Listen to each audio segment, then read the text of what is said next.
Hey everyone, I'm Victor Dwyer with Pirawna, and this is the Failures and Wins podcast, where we get the latest founders, the latest people, and we talk about their journey, some of the failures, some of the wins they went through, and really just going to talk about like his journey. Today we have Joshua from Amped, a Google to Amazon tool, super cool. And then like we'll talk about his journey, and then we'll go through a little bit about Google Ads to Amazon and what are the best practices. What are the most effective ways to send Google ads? In my opinion, everyone should be running Google ads to Amazon. But yeah, Joshua, thank you so much for joining today. We'd love to get an intro from you. Yeah, 100%. And Victor, thanks for having me on the show. Super fun. It's been fun to meet you at some of the different events that we were just talking about before the show too, and looking forward to the next ones in person. So we get to do all that now. So Joshua Gebhardt, CEO, co-founder at Amped. It's been a fun journey in the general entrepreneurial journey, and I guess we're going to talk about that a little bit. I think most recently, if those of you haven't heard, please come check out Amped. We are the world's first solution that scales profitable. For most folks, doesn't work for every product, but scales profitable Google Ads traffic to your Amazon store and products. And it's really fun to offer this service to the amazing Amazon community that we've come to grow with and love over the last couple of years. Again, we'll get into this, but we weren't Amazon from the beginning at all. Yeah. So how did you get into this whole Amazon mess? Like that's what I always call it. It is a mess. And like how did you get started in all this? Wild West. So it's a great question. So I'll rewind the tape a bit. So we were formerly a company called Metric Story, and as the name suggests, it was about the story of your numbers. And if I had to give you our elevator pitch for what Metric Story is automated insights for your analytics. Now think this is all D2C. So we were always e-commerce focused. And by the way, maybe it's worth mentioning for those of you out there that know about the incubators and accelerators, we were a Techstars company. We went to the Austin, Techstars got launched in Austin, and we're back in Seattle now. We're a Seattle-based company. But we went through that process with just Brandon, my co-founder, and I, as the CTO, with two guys and an idea, kind of a situation of how can we make data more digestible, more understandable, more actionable, really, because we'd both come from a very high-end analytics agency that did have software, but it was definitely internal facing, and even then, it was really mostly manual services. And all we did was serve analytics, data warehousing, data integrations, data tracking, implementation of analytics, everything data. Actually, nothing ads at the time for Fortune 5000 and a lot of Fortune 500, frankly. And what Brandon and I noticed is if Expedia, Starbucks, Yelp, GoPro, even Tableau, the big data company, they can't figure out their own data. There's no way that Amazon entrepreneurs who we serve today and prior to was smaller e-commerce businesses, there's no way they're going to be able to figure it out. And so we said, what if we could create software that would automate the digestion and really just point people where to focus? And so we set to work building ultimately a data science engine, and it is what powers Amped today. So that's my long preamble, but let me get into your question, which is, how do we get into Amazon? So we were serving direct to consumer website businesses. Many folks watching here, you might have one too. We don't do that anymore. We still have that platform. Maybe someday we'll resurrect it, but there's just an amazing opportunity that we're going to be talking about today. And what happened was there was kind of two steps into the journey, two main steps. The first was there's just a lot of dynamics around broad analytics. So think, there's landing pages and product type and demographics and device type and on, and how all those interact with each other. And so we built some pretty sophisticated data science, machine learning, all in microservices, which what that means is it can scale very quickly. It'll handle any business and any number of businesses to understand, pinpoint what's a problem, and should you double down like it's a good problem or correct it, like stop it. But what we realized is that there is too many dynamics still today. Like I think that there will be a world that will know everything, like the temperature changes and weather events, and all the dynamics in your individual company of product supply. There's so many things that go together to make those Oh yeah. actually a real actionable insight. We'll Yeah. get there someday. Today we're not there. Now where we are, and what we quickly realized as we watched our analytics, because we're a data science company, data first Yeah. always, is all of our customers would double click on the ads section of our broad analytics suite. And so we said, hey, let's just focus on that. And this is, again, we're still direct to consumer. And we realized we saw a significant uptick. Everyone was very interested on, how's my spend doing? Agencies wanted to use us, and consumers. But then we did find a little bit, and I know you come from the agency world, the agencies should, and it does, and should own the customer relationship. That's the point person they go to. And so there's just a little bit of static there. Not a lot, but there was some. And it was just like we didn't want to be competitive. We want the agencies to use the platform, which, by the way, today we have many agency partners. We love it when agencies use our stuff, whether they say it's us or not. Is okay. We'd love you to share it if you can, but I get that sometimes you want to you use the tool. We are a platform and a tool to be used. So I promise I'm getting question, this here. Question for you is, what do you think while going through this journey about being an entrepreneur? What do you think is your number one lesson? Like, what are your, like, obviously when you go through the entrepreneurial journey, you start realizing what your weaknesses and failures are, or what your weaknesses and strengths are. Like, for example, I'm not very organized, so I had to hire a lot of project managers. Like, I know a lot of my weaknesses because of that. What are obviously data is your strength. I'm not even gonna question data. You're a data nerd just like me, so I completely get that. So question to you, what are some of your weaknesses that you kind of went through, that you found out, and then how did you solve those weaknesses? How did you overcome those weaknesses? Yeah, great. Okay, so we'll pause the story of. I promise we will get back to the how we got into Amazon. Okay. No. Let's do this. I like the detour. Just for those who are listening, we will get back to how we got to Amazon. So, gosh, I think there is. I'm decently organized, and actually, to be most truth told, data is my co-founder Brandon is. I mean, he was a mathematics and computer science double major. So he really comes by that, honestly. And so I would say he's even more data centric than I am, but I am too, of course. I just want to give him credit on that. So strengths and weaknesses, I'd say being like a visionary, seeing what is possible, like looking at the parts and being very resourceful of saying like, okay, if there's a way to put these two things together so that output change the person's business and life, and then let's do that. And again, I'm not the engineer. My co-founder is the engineer, and we have many Google, Facebook, Expedia engineers that used to be at and now are working at AMPS. They would be the practitioners of that. But I love being able to pull things together and kind of cast the vision. And also with culture and leadership in our team, it's super important to me. People, I think, are people first. I was just interviewing someone this morning, and she was asking me about our company values, and I said, to sum it up, really, it's people. We care about people first, and I care about. And I feel like a lot of developer based environments, especially like SaaS and things like that, they really don't prioritize that. Like I think it's like such a high, because I'm from the agency world, but when I see it from a developer world, being like saying, hey, we got to fix these things fast, and like, because you're in a super high growth environment, so that makes it where there's a lot of pressure. Pressure creates like stress. Stress is like bad. The stress creates hatred. And that's really amazing that you were able to develop, like, seriously, that's available. You were create an environment that's like, yes, high growth, but at the same time, like relaxed in a way. So like working fast, but relaxed at the same time is what it sounds like.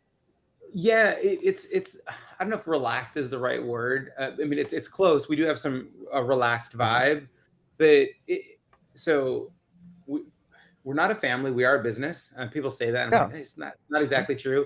But you can still value people, and I think when you value people, it trickles down into your product, which we care about Sure. the customers that are our customers, right? The consumers, the ones trying to like find the object that they need to solve their problem, which is why I love kind of what we do. It's getting into our product a bit, but yeah, you can get caught up in the cycle of we need to put this out. And I come from, we're venture backed, we're Techstars, which is like Techstars is literally for a long time their slogan was do more faster, which is that just grinds people down. Now there are stages and phases when you need to do that, but I think there's still a way to value people through that. And that's why, things like integrity and truth and doing what you say. And actually that's for our customers too. Like we'll tell you if you're not a good fit for Amped, we only want you to use it if it's going to be good. Same with the way you treat people. I think that really, I think you either kind of have that or you don't. And I believe in God. And I think that God values people like the highest value over other things. And so I think if we embody that and share that it causes what I like to call flourishing instead of oppression. And because we're in a position of power, we can kind of grind things down and just eat whatever we can out of people. I just don't think that's the way. Life's too short to do that. It's short-term mentality. It's short-term mentality. Like toxicity only works short-term. Like saying, hey, if you don't do this, you're fired. Like that works only short-term because fear is a short-term motivator. But when you when people actually enjoy their job at a daily basis, that makes it where they're able to long-term love their job and work hard at the same time, rather than constantly being that endless cycle of fear. That's right. It's just fear is a horrible motivator. Fear is a horrible motivator. Well said. And I think that you can do that by like you're not making your engineers or customer success or, all the different roles in the company, grind it out. I actually think people are more productive when they have time off, right? All work and no play makes Jack a dull boy, to quote a Batman. But that's not the best quote, but really like you need to have a good balance. But I think that when people are uplifting, trying to encourage and let's admit where we failed and messed up, but do it quickly. Let's move on. I think that people want to be in an environment like that. And then all of a sudden it's not drudgery to go to work and punch the clock. It's like, I get to go work with these amazing people who are excited about the next thing I'm going to create. And they're encouraging me to be creative. Like, I think we're built to be creators. And so that, I think if we embody that in work, that makes a big difference. And answer your question, what is my weakness? I am not, because I'm more of a creator and an inventor, getting super. In fact, I have a consultant that's with us right now, and he was watching me. I was on a call. We were on calls with Amazon, calls with like chief strategy officers of big strategic partners, down to like helping the sales team. I'm spread so thin that it's like, okay, who do I need to hire to kind of fill that in? There's probably like 3 or 4 roles because we're growing very quickly right now, and we are hiring right now, a lot of positions. But you're just wearing a lot of hats. My weakness is where I struggle is I'm like, I can do that. I can do that. I'll do that too. Yeah. Like I've worn every hat in the company literally, and still wear a lot of them today, except for the engineering role. And so saying like, hey, that's not my best, highest use of time. So I hear you on the not being the most, having someone kind of organize and say, Joshua, we need you to be talking to, these people, these partnerships. So I think that's, some of the weaknesses. Delegation is really hard because it like involves trust. And like, even though it might be a small task, saying, hey, like I can just do that. But when you teach someone that task, you don't have to do it again. So like that way, like it involves like, even though it might be a super small task, once you teach them, they can constantly be like informed of what that task is, so you don't have to do it again. So sometimes trust is really hard, saying like, hey, I trust this person, like, and not being a perfectionist is also really hard, saying like, hey, like this person can do this better than me is a hard concept for a lot of people. And saying like, hey, like I'm not the best at everything, and the person will probably do it better than me, so I should give them the task. I suck at a lot of things. Graphic design, I'm horrible at. So there's a lot of people that specialize in graphic design and that can absolutely kill it. And I know that, but I first have to be like humble myself, say, hey, I probably suck at this and I should probably get someone for this rather than me doing it. Because if you're a perfectionist, you're going to say, oh, I'm going to do that better than them. I'm going to do that better than them. Like, you're not going to be better at anything. Like, there's a specialty for every single thing in the world, and you're not going to be better than any of that. And you have to like really break that down and say, hey, this person can do it better than me. Yeah, Delegation no, totally. is hard. It is, and it's hard to find. You want to find good people too that are also not wanting to just go and collect the paycheck, but are into. I mean, we definitely pay people well, but like let's do it for all the right reasons, and so Yeah. and getting the right people to fill in those roles too is so that's a challenge too, right? Because it's pretty easy to hire someone, but hiring really good people, and I've been fortunate to hire some pretty amazing people. We've also hired some that didn't work out. It's just that's business. But I think that how have you been going through that? Like that's like one of the like one or two concerns that top all entrepreneurs have. How have you been really going through the A players, like the high performers? What have you been how have you been? What's that process been to really start like spotting high performers, getting people in? Like what have you been seeing? Like what are some early indicators that they are like? How have you like kind of like spotted and really like made sure like hired really good people? Because I know you have. I've met some of your employees. Yeah. They're really good. Thanks. So like Hey, what's been that process? Yeah, no problem. Yeah, I love Tyler. yeah, Tyler's a good one. He's one of those for sure. I could list every member of my team right now, and they all fit that. Like I really like we have the best team we've ever had today. Like they're all so fun to work with. I think you hire against culture. I mean, I don't know if it sounds trite or maybe this is novel to people, but I feel like there's certain hard skill sets, right? Like I'm not going to hire someone who's like a super great person, but like doesn't really know how to code and they need to code. You need, there's like kind of table stakes that you need to be at. But what's interesting, if you get the right culture, it's like you could have the most beautiful plant or, just to kind of use an analogy here, that wasn't thriving because it was like in a desert or it was in the wrong ecosystem.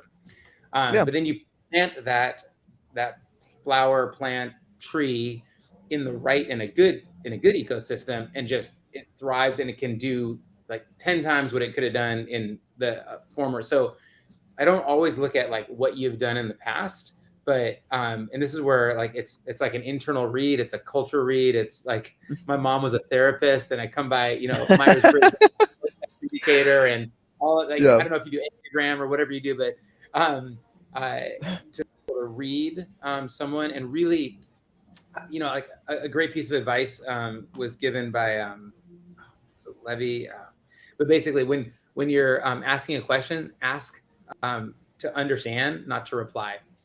Right. So when you're hiring and interviewing questions, you don't want to just have, okay, and let me give you the reply to that and set you up for the next, but really try and understand the person. And if you're really understanding the person that you're interviewing and meeting with and really looking to connect with them, I think you'll be able to kind of very quickly sift through good culture versus not. And also you need the hard skills as well. But I think a minimal amount of hard skills plus good culture you're gonna have flourishing and in the right ecosystem. So that's how we've hired. And it's a team effort to make sure the team is in alignment on that. But how have you been? What's that process of reading someone? I'm just curious. Like it might be like a subconscious like gut feeling. I'm just curious if there's any like indicators of like, hey, like they're happy, they make jokes. I didn't know if there's like any indicators that you feel that you might have spotted or not. I was just curious. Yeah, it's so situational. And I think this is where some of my skill set comes in, is being able to read people in the role that I play in the company today. But I think it's about that connection. Like, do they want to connect? Right. And I'm not saying like share your deepest, darkest secrets or something, but like, is there like an openness to be on? You can tell when someone's really connecting and being honest, actually really having a conversation with you. Like that is an indicator in and of itself, right? Regardless. When I'm interviewing, I'm not looking for a right answer. I really am not. And I tell people that, and they're like, oh, you probably are. And there are certain things I do want to know, but how are you answering? How are you interacting with me? Are you lighting up at the right places because I know what I care about, my company culture? And are you lighting up when I'm saying we care about integrity and we care about people that are creative and want to be entrepreneurial, like don't just stay in your lane? Like, are they being like, oh, and, in those other parts, is there like kind of like a spark, or is there just like they're kind of answering the question? Like, so I think it's almost like how they engage to the specific like kind of key indicator or key values. That's a kind of like a, I guess, a magic. That's a really valuable tidbit. That really is. That's really interesting. Just to see if they have the same values as you at the end of the day. Yeah, and they don't have to have the exact same values. It's not, and it's not, but yes, not to contradict what I said, that we don't need to be, I'm not trying to get a homogenous group at all. In fact, more different perspectives is better, within reason, right? You got to be able to move forward. But yeah, are they getting excited about kind of where the company's, big vision, mission, where things are going, and like how you like, do they care that you care about people, right? Do they care that you care about people? If they don't, then, and I would say this, here's another like super pro tip that I feel like I keep having to teach myself over and wait, I should have remembered that pro tip I gave myself. And all you people who are great hiring folks, you probably know this, 10 years ago, or, you've known this forever, is if there is like, pay attention to that gut feeling when that one thing feels like, well, everything looked amazing on paper, everything looked awesome, but this one thing, it was just kind of weird and it didn't really settle right. But like the 99 other things were amazing. Like there's a reason that your spirit is your gut is telling you that. Listen to it. Mm-hmm. And especially when you always do references, by the way, it's probably the most important thing in the entire process. I don't know anyone that's actually checked my references. I don't think I've ever had anyone check my references. Anytime, yeah. Well, so. Well, I've always been hired right on the spot. You're so amazing. You don't. I wouldn't need to check your references. I like literally like I've always had a conversation like, Victor, you're hired. I was like, okay. Yeah. Sounds like that's always how I got hired.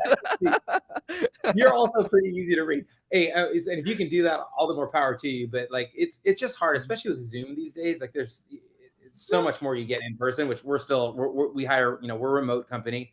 Most of us are in Seattle, and all within the United States. But anyway, the reference I'm not going to name any names, of course, but like there's a couple times in the history for like key positions in this company where, and as a reference, you have to, you're going to hear glowing things, but listen for like the one thing, and then take that one thing that they said, whether it was your internal gut read on the one thing or the reference that said the one thing, the one small thing that they slipped out, and then magnify that like 10x and take everything else at a 1x magnification, but magnify that 10x. And is it still, you're like, okay, no, we could handle that. That's okay. Or is it like, whoa, if that actually went out of control, would this role still be a good fit?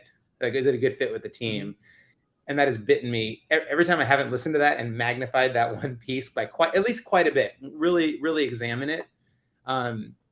It's bitten me. And so I'm now like listening and hopefully you don't have that one niggling thing. You'll know it if you feel it. So I'm sorry, we're totally off of Amazon world here, but hopefully that's okay. No, that's really fascinating. I feel like this is like really valuable, like because hiring is a really big thing, even for if you're an Amazon seller or not. Like literally it goes like the number one concern right now is supply chain and hiring. Yeah. Like those are the two things that everyone is like really having struggles with right now. Yeah. And I think you covered a really valuable tidbit. What's up? Yeah. No, I said, well, at least for now, the shipping has gotten kind of back into reality, at least for most of what I hear. We're not. Yes, it's still crazy expensive, but yes, it's at least we have drivers. We have drivers now. This is crazy. Wild. Yes, but yeah, that like what I love about what you have is that you're an artist and also a data side, the data side. Normally, when you have a developer mind, it's just like you're all about the numbers, all about math. And it's very hard to cross the art and creativity and the data. Is what I've noticed with a lot of people. Developer minds are usually just like boom, boom, code. Not much creativity in there. I think that's really cool that you're able to like really magnify the art side and cross it with the data. I think that's really fascinating. So I think that's why you've been able to like really develop a really cool side of all this. And that's probably why you have your co-founder as well, the engineer, to be that data nerd for you, Yep. so that way Yep. you can be the art side. Is what I assume. Yes. No, it's very true. Very true. Yeah. And then that underneath probably him, comes down to. Go ahead. Go ahead. No. I was gonna say that's probably how you designed your team and why your company's so successful. Is where I was going with that. Is that you were able to really take the creativity side and you were able to build that team of saying like, hey, this is my math developer person. This is and I'm going to be the art side of this. And that's probably why you make an awesome team and built such a big company. Is because you built that at the very beginning. Most likely, you agree with that? Yeah, I would agree. So, and I'd still say, just to give Brandon credit, like he's very creative. He's very much an inventor. But I would say the people.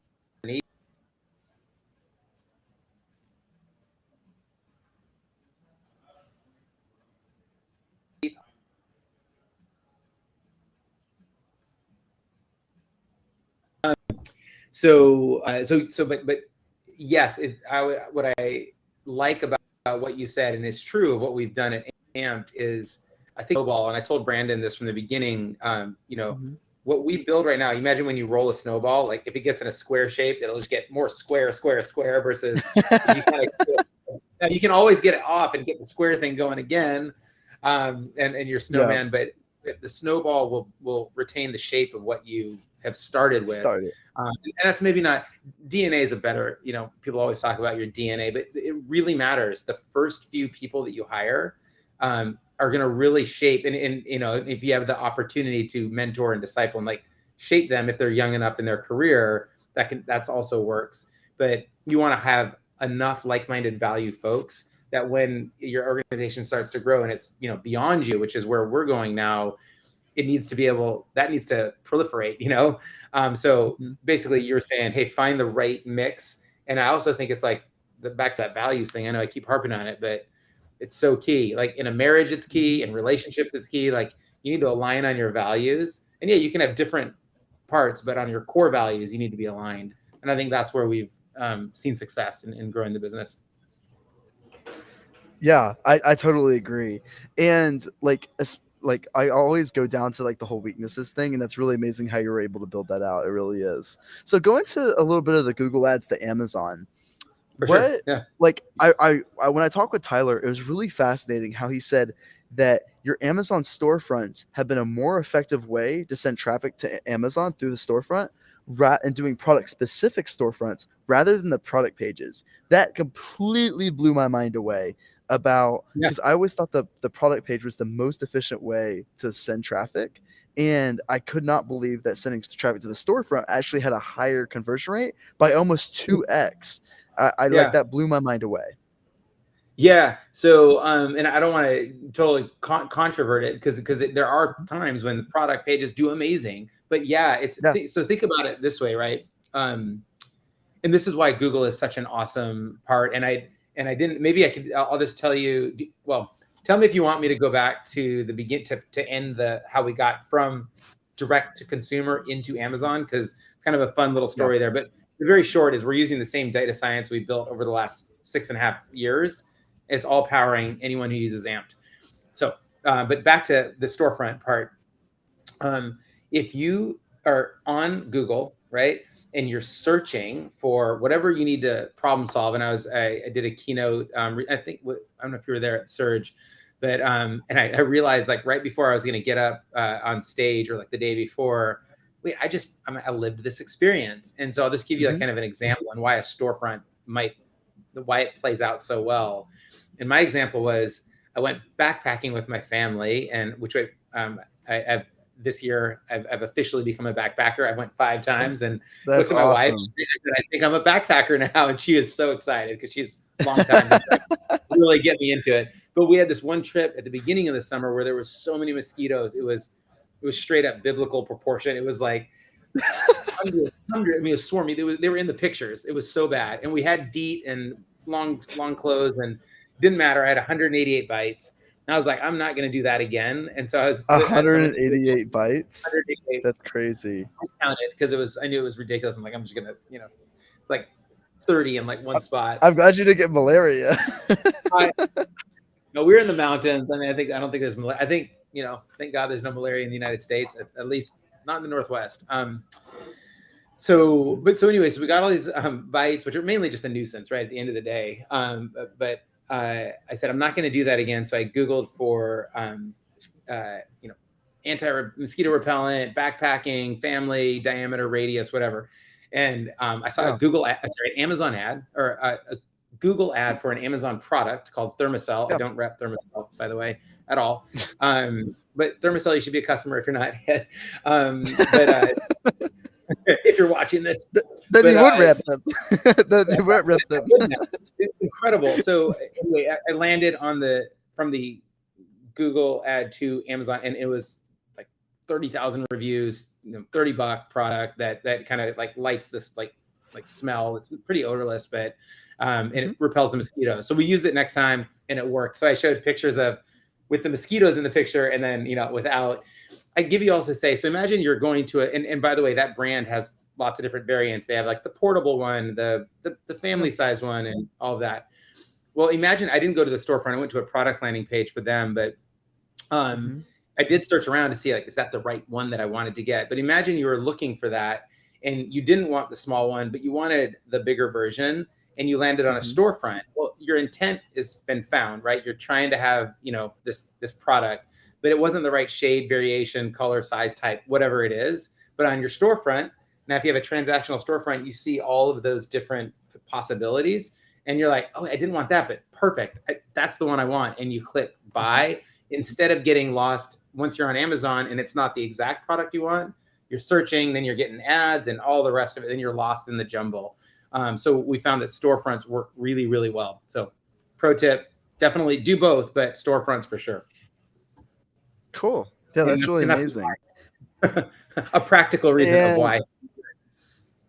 And like at the end of the day, I really do think that all Amazon sellers should be utilizing some form of this as well. Like they should, like everyone should be using Google Ads to Amazon, because during Q4 CPCs are going to rise so much, and usually 100%. I see about the cost per clicks being half of what it is on Amazon, depending on how competitive the category is. Or a third, yeah. And I think everyone should be at least doing it. I think that makes a lot of sense at the end of the day. Yeah, I mean, if my pitch there is look, $1 should go to Amazon, no question. You need, it's table stakes, right? You need to be spending on Amazon.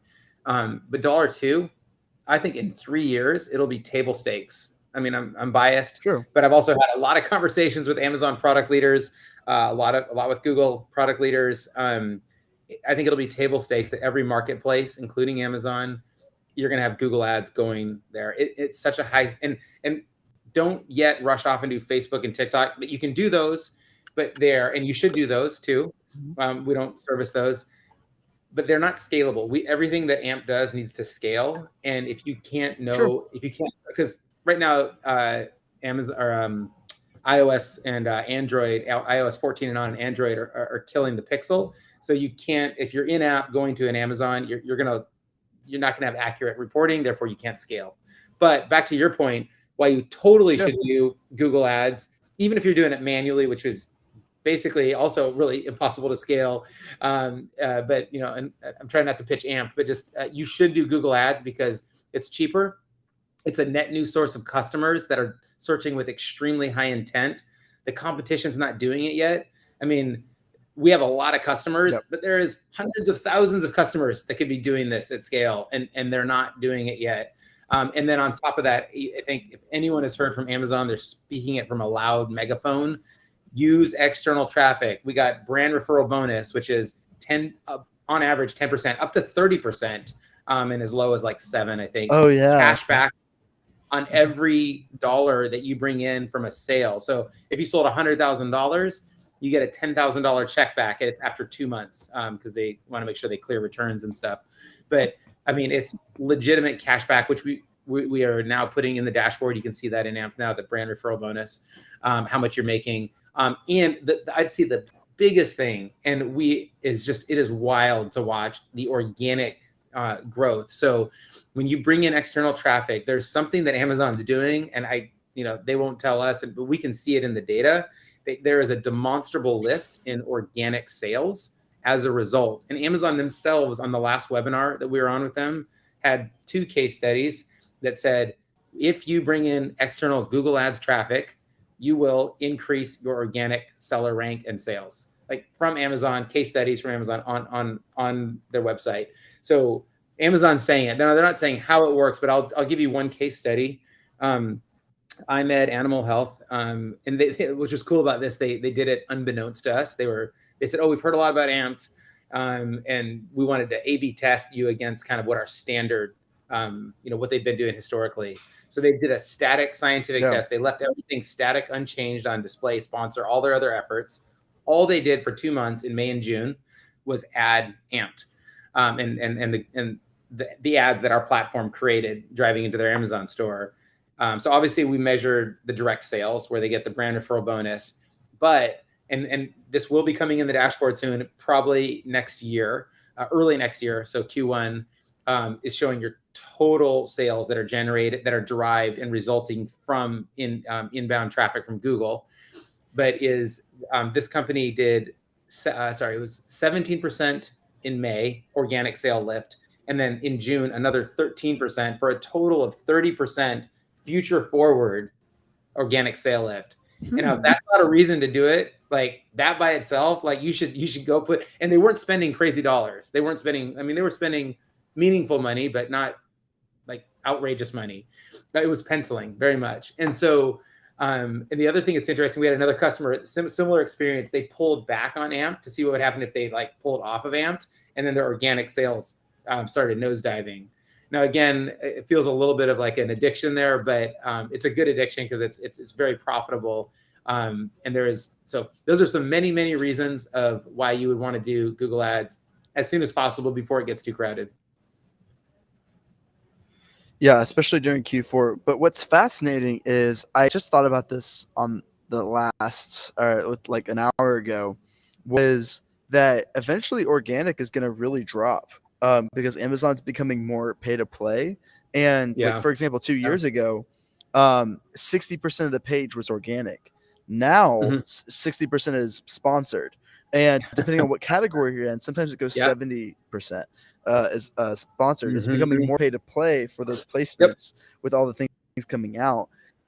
So I will say that, but like organic is still awesome. I'm still going to always be a huge advocate for organic, but yes, there is that piece that it's going to make it slightly difficult. That's all.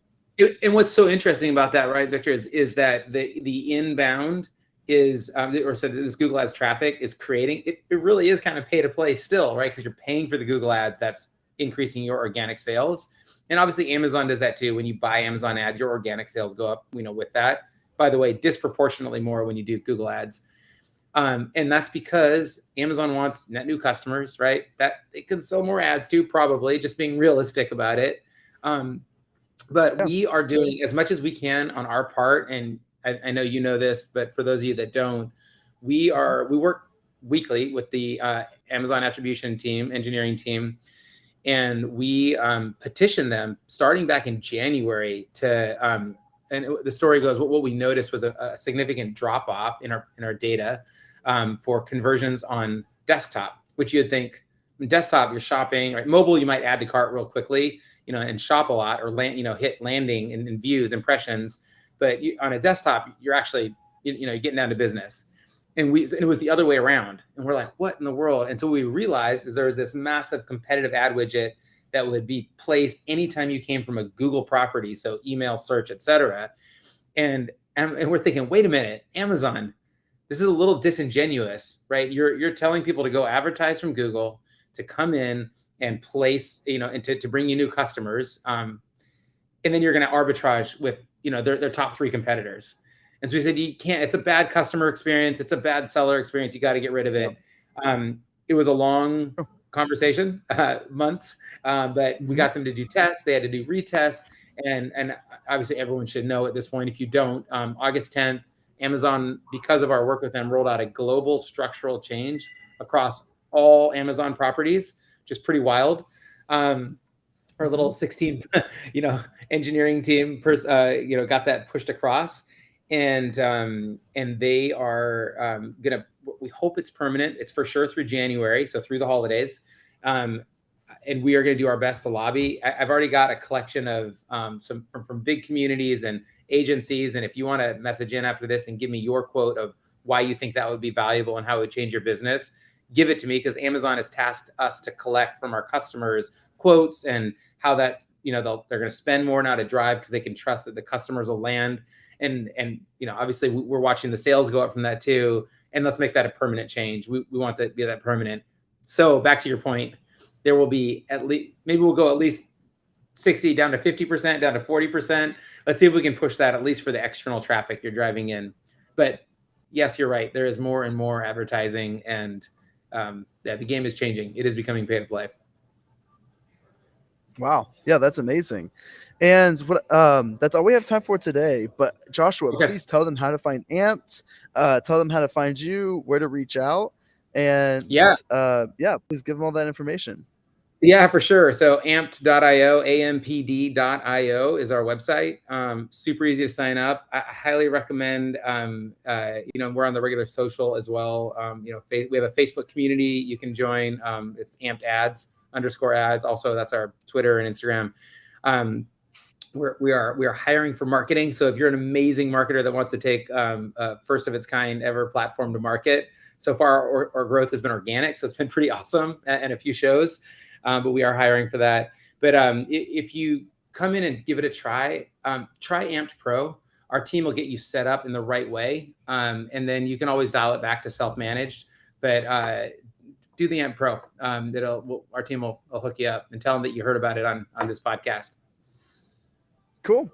Thank you so much, Joshua, for your time today. We talked about a little bit of the entrepreneurial stuff. We talked about Amazon stuff. So a lot of value packed into one. Thank you so much for joining today. 100%. Yeah. Thanks for having me. All right. Thanks. Look forward this to is the Failures and Wins podcast. Thank you, everyone.